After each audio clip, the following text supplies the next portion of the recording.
Alex, a couple of disappointing results. No doubt you heard the fans' frustrations. How's training been this week? Yeah, it's been fine. I think that the thing is with football, it's one of them ones where things move on quickly. You've got a next game to prepare for. We can't dwell on things. And I think if you look at the two games, I think the disappointment's in the fact that against Preston we had probably 3 really good opportunities to take the lead. We didn't take them, and then we got hit with a sucker punch. So. And I felt Burnley was the same, really. I felt Burnley, we didn't deserve to lose the game, but we did, and that just adds to frustration. So, it's disappointing, but we need to get ourselves prepared for Hartlepool, and we need to go and make sure we try and win the game. There's always a problem when teams start to lose the lack of confidence, but you have to be up for a team like Hartlepool, don't you? Because they'll be up for it. It's virtually no disrespect to them. It's a bit like a cup final for them. They're playing a team a couple of leagues above them. Yeah, I think when you're in Hartlepool's situation, having been there, played bigger clubs, it's a bit of a free hit, isn't it? And the fact that you go get your best shot, I think the expectancy, obviously, the team for 2 divisions above, the pressure would be on us more so than them. So, but, well, providing our mentality and our attitude and stuff's where it should be, then we've certainly got players that are very good players to be able to damage Hartlepool. But equally, like you say, you're going to have to match effort, endeavour, organisation. You're going to have to match all the bits. You're going to have to compete. And if you do all the basics of the game well, then you're hoping that our quality should come through. What can fans expect from Hartlepool? You've no doubt watched them. They're near the bottom of the second division. What would you be expecting from them? Yeah, but listen, the bit, if you look at them, I think this is the 3rd manager this season. Do you know what I mean? So, I don't think you can judge where the team are now for the manager who's currently in there, if that makes any sense, because when you've changed manager 3 times, everything's a bit sort of unstable, shall we say. Albeit they've had some good results of late, they've had some poor results of late. One thing's for certain, they'll be up for the game. Do you know what I mean? The rigours and the pressures of their league campaign will be away for them for that day, and they can focus on trying to grab a scalp, shall we say. So, they're going to turn the ball, they're going to be physical, they're going to keep the ball alive, they're going to put balls in your box, they're going to put balls down your throat, and you're going to have to be able to header it, compete. We're going to have to land on it and then make sure that we try and move the ball quickly, and try and break them down as quick as we can. So, most games are going to be similar, in the fact that you're going to have to move the ball quick. The one thing about when you play opposition for lower leagues a lot of the time is the physicality and how much they're willing to run on the day to try and obviously get the better of you. You're going to have to match all of that.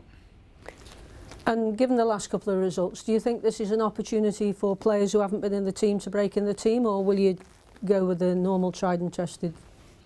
I think we've got players at the moment who have been out the team, who have recently been in the team. Do you know what I mean? So I think there will be an opportunity for a couple of players to come in and show what they can do. I think it's important that we keep the squad in a good place, because we want to make sure that, 1, there's competition. 2, I think some might be due an opportunity. 3, obviously we've lost our last couple of games, so there's a whole host of things taken into account. Obviously the opponent as well, they're big, they're strong. I think something like 6 out of the last 9 goals have came for set plays, so we know that's that's going to be something that we need to make sure we guard against. So all these things come into contention when we're picking a team. In the last couple of matches, Powell's come on and he's almost played as a second striker rather than an advanced midfielder. Is that where you see his best action now? I think, but Burnley's a different type of game in the fact that if you're, say, loose against Burnley in the middle of the pitch, do you know what I mean? So if you've got players that are hanging off the back of other players in terms of being loose, so when we get the ball they can go and attack, what happens is, I think you're already a man down in there because they make a box in the middle by dropping off the front. I think there's certain teams you can't afford to do that against because of what they're very, very good at. I think Nick has shown to be a threat in both boxes in terms, I think he's good defensively for set plays. I think he's very aggressive offensively as well. But even if you look back to his goal at Luton, I think he played as a 10 in that game, but he hits the box, gets his goal. I think Nick can play 9 or 10. And I think there's certain games suited to him playing as a 9 and certain games suited to him playing as a 10. So the difficulty I've had with Nick, arguably before the break, Nick was arguably one of our most important players. What happened is, then coming back, he trained 2 days before the first game. So he'd only had 2 days training in 4 weeks. The rest of the lads had trained that whole period. So he wasn't eligible. We then went on 3 games where we hadn't lost a match, and I thought we were looking in good shape. We then lose to Burnley 1-0, which I thought was unfortunate because I thought the lads played really well and limited them to very little. And then we went into the next game against Preston, and I felt that the lads had done pretty well the game before.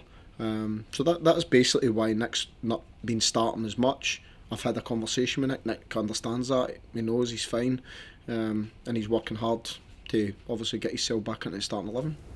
And on the injury front, how's Dujon Sterling and Dwight Gale coming along? Dwight Gale trained today, so Dwight Gale will be in the squad for Sunday, and Dijon Sterling will still be another couple of weeks away.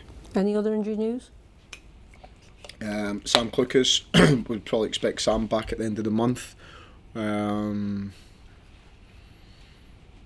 to think. No, I think at the moment that's most of it.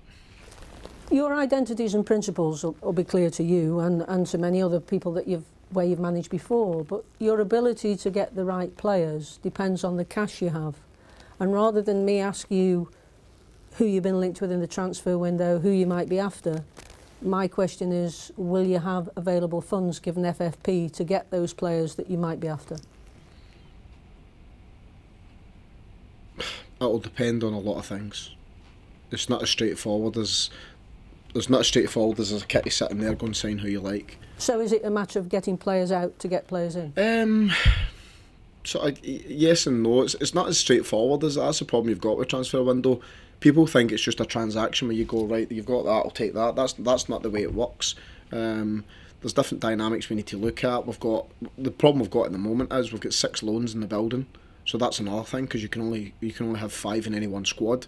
So that's something we need to look at.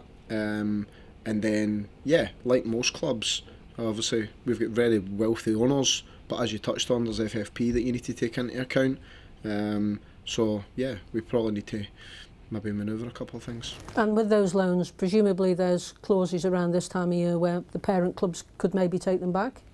Yeah, most loans are structured in a manner which either one party can terminate the sort of loan, whether that be them taking their player back, whether that be us terminating the loan, or both have got that option sometimes. So it differs from loan to loan, and obviously the deals, apart from Dijon Sterling's, were done before I came here. Lastly from me, everybody knows the owners are very wealthy. FFP must be incredibly frustrating, not just to you but to them. When will it change? When will what change, sorry? The FFP situation, is it slightly better in the next season? Yeah. Listen, obviously when you come into any club you want to fix the immediate, don't you? And you want to have a big impact, you want to go on and do well, you want to win games. Like I said before, there's some issues that take longer to resolve. I think this is the only club that I've ever came to initially and I haven't had a huge upturn in results. I mean, all the other 4 clubs that I've managed, the first 15 games, there's been a marked upturn in terms of what the results look like, the points tallies look like. This is arguably the only place that at the moment that hasn't happened. And it's going to take a little bit longer than what obviously people think. I mean, I know people say this phrase all the time, but it doesn't just change like that. I mean, there's a lot of work that goes into things. There's a lot of structures we need to put in place as well, which currently we're working on in the background, but you don't see fruition of that on the pitch. So there's certainly things we need to do, but what I mainly came here for is what it looks like going forward and what you can shape it into. But I'm not naive in the fact that I understand that you need to get results in the short term. You need to make sure that we're showing signs of progress. I get all that, but that's going to be a process. It's not going to be a case of just click our fingers and it's all fixed. But to be honest, like I say, we've been in this situation. The difficulty you've got is the clubs came down for the Premier League, and then you probably argue for 3 seasons it's been a case of get to the Premier League as quick as you can. The minute that doesn't happen, there's naturally then consequences of that, because you've spent all the money trying to get back there, it's not worked, and then what happens is the next couple of seasons you're picking up the pieces of that over expenditure. You're picking up the pieces of contracts that you've committed to that probably you couldn't afford in the Championship, but you can in the Premier League. And what you're doing is you're edging your bets. You're going to get there, aren't you? And the minute you don't get there, there's consequences to that. And this club's been picking up the consequences for the last couple of seasons. So that's pretty much where it is. Good luck. Alex, you obviously respect the FA Cup, and one or two teams we've seen in the competition down the years, they haven't had that respect for it, particularly the big hitters. But you're going into this competition and you respect it and you want to go as far as you can, so you'll put your strongest side out, I imagine, on Sunday, won't you? Yeah, well, obviously we just stayed with Ange there in terms of we've got some players that probably merit an opportunity. Let's just say I'm setting out to win the game. I'm not going up there just to make up the numbers. I'm not going up there just to get people minutes. We're going up there to win the match. You know, I think any game that you win creates a little bit of confidence, creates a little bit of life, creates a bit of momentum. I mean, all the type of things. So we want to go up there and we want to make sure we try and win the game. It's going to be a tough game. I mean, they're going to, like I say, they've got nothing to lose. They're going to go at it, and we need to make sure that we match that and we're better than that. And if we can do that, then we've no reason to worry about the game. But an opportunity for you to get a win under your belt and take that forward, and that's a big opportunity, whatever competition you're in, Alex, isn't it? Yeah, of course it is. But listen, we're not naive, are we? If we beat Hartlepool, people are going to go, oh, it's just Hartlepool. If we lose to Hartlepool, it's an absolute disaster. That's how football works. Do you know what I mean? Because what we want to do is we don't build it up too much. But if it's a disappointing thing, then it's the end of the world. So I understand the predicament that we're in at the moment. But yeah, we want to go and win the game. So that's what it is. But you've always said you respect your opponents, despite the fact there is that gap between the two leagues, and obviously they've changed the managers in more ways, and Keith's gone in there as well, and he's put his marker down, hasn't he, the way he plays, and you will know that, won't you? Yeah, well, Keith was my manager when I was a young player, so I played with Keith for a season as well, so I know Keith really well. Played against Hartlepool in pre-season this summer when I was at Sunderland, so yeah, I think I know what we're coming up against. For yourself, though, as I say, it does give you that platform to take into the league performances, and you've shown in the past performances maybe it's just that inconsistency at the moment in certain periods of the game, Alex, isn't it? Yeah, it's moments in the game, but like I said after the match, nobody wants to hear that. They don't care. Do you know what I mean? And that's fine, because I understand it's a results business and we need to try and get results. So it's as simple as that. What I will say is if you look at any other sort of metric in the last game, we arguably were better apart from the one that mattered most. But as I say, it is what it is. We just need to make sure we keep doing things well, we keep doing things right, then we'll get results that we deserve. Do you know what I mean? But we need to be ruthless in both boxes. And when we come up against Hartlepool at the weekend, we're going to have to make sure we match them. And if we do that, there's no reason why we can't go on and win the game. Because you've created enough chances, haven't you, in games, but you've just used that word ruthless. It doesn't appear to be there at the vital times, Alex, at the moment, does it? It hasn't been of late, no. But before that, I think the previous 3 games we scored 2 goals in each game, so we were ruthless at that point, and then unfortunately of late maybe not so much. Cheers, Alex. Say after the Preston game, a lot of despondency amongst fans to the point of disengagement, but I think that is because that very much like the club, the fans have invested in Alex Neil. They believe that the only person who can actually get us out of this mess is you. Do you feel that sort of like weight on your shoulders? I think when you're a manager, there's always an expectancy. I've said this before, I think the biggest thing that drives me is not letting people down. So I can assure you right now, this is painful for me. This is probably the first time, it's the first time I've been where we are in the division, anywhere I've ever been. I've never been sort of down the bottom scrapping, even maybe over periods when I was at Preston, we maybe didn't start well. So I think my second season, I think we won 1 out of 10 games, but then I think we went 17 unbeaten. Do you know what I mean? So we were always capable of putting large chunks of games together and doing really well. I think we've been so inconsistent since I've came here, but I think that was here prior to me being here as well. My job's to try and help and fix that. But yeah, I think the weight of expectation, the weight of people wanting me to do well and try to turn their club around, I don't take that lightly. That's a really privileged position for me to be in. What I've got to do is I've got to earn the belief for the people and the fact that I can show them that I can do it. I think my record everywhere else I've been has shown that I'm more than capable.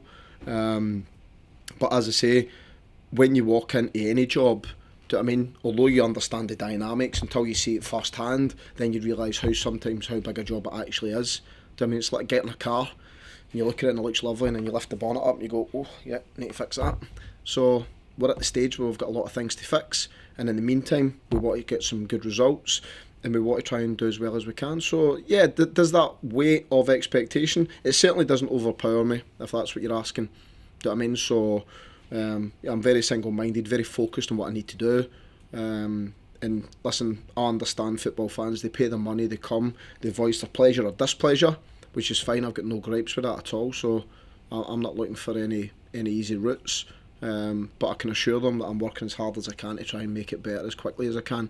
And every decision that I will make while I'm here will be for the best of the club, and it will move the club in the right direction. And hopefully, given time, we'll see all that come to fruition. Fans have often felt in recent years that something behind the scenes has been holding the team back. And after the Preston game, you actually said you see clubs where they change manager after manager after manager. At some point, it doesn't become the manager's fault at some stage. And you've hinted at this sort of like the hangover of relegation, where you spend to get out of it, and then you live with the consequences when you don't. Is that what you were saying, or was there a bit more to it than that? No, but I think there's loads of teams that are examples of that in there. Do you know what I mean? The biggest teacher is history, isn't it? Do you know what I mean? Because it's happened in the past. Look at Sheffield Wednesday. Look at Sunderland. Look at Ipswich. There's countless teams that have went for the Premier League and then ended up in League One. Some of them even League Two. Portsmouth. There's loads and loads of them. Know why? Because when they chase the dream and it doesn't work, and then they come down and they need to get back there because it's a necessity based on where they currently are as a club. If that then doesn't work, there's naturally been a spiral at that point where the club then goes into an area where, because the expectation's so high and they don't live up to that expectation, they change. And what you end up with is 4 different managers, players in the building. 4 different players that play in a different manner, 4 different players that play in different ways. Like this squad, for instance, has been put together with, I think, 1 wide player. Do you know what I mean? That's just the nature of the squad. That's what it is. So this is not my opinion. That's a fact. Whereas if you look at it, like Nathan Jones played a diamond while he was here. Do you know what I mean? So then what happened was he wanted rid of all the wide players, he wanted more central midfield players, he wanted more strikers. But that's been a consequence of years and years of different churns in terms of how we want to play, how we want to do it, what we're going to do, what does it look like, picking up the pieces from overspending, trying to get back to the Premier League. See, when you can put all that together, it's not a good recipe, is it? Do you know what I mean? But I think what is important is we need to try and communicate where we are. We need to communicate what we're setting out to do, what our strategy looks like, what our structure looks like, how we're going to move it forward. And I think once people get an understanding of that, I'm hoping that then they'll have a respect for what we're trying to do to better their club. Do you know what I mean? Because that's all I'm here for.